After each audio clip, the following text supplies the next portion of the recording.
शिव गुरु येना शिष्याएंगनो नानी पौलन दुखव सुनावे लगलन ना शिष्याएंगनो नानी पौलन दुखव सुनावे लगलन ना शिव गुरु सोचलन समझलन दया बरसावे लगलन ना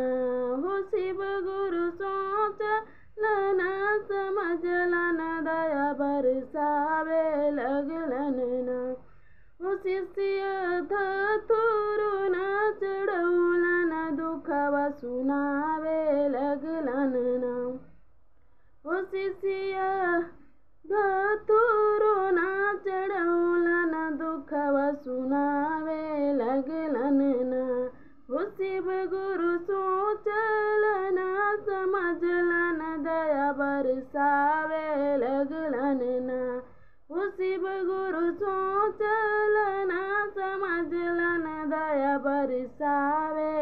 लगलन ना शिष्या में सरो न चढ़ौलन दुखव सुनावे लगलन ना शिष्य पूजऊ न हो कैलन दुखव सुनावे लगलन ना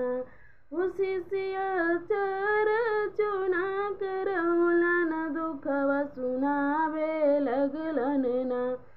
शिव गुरु सोचलन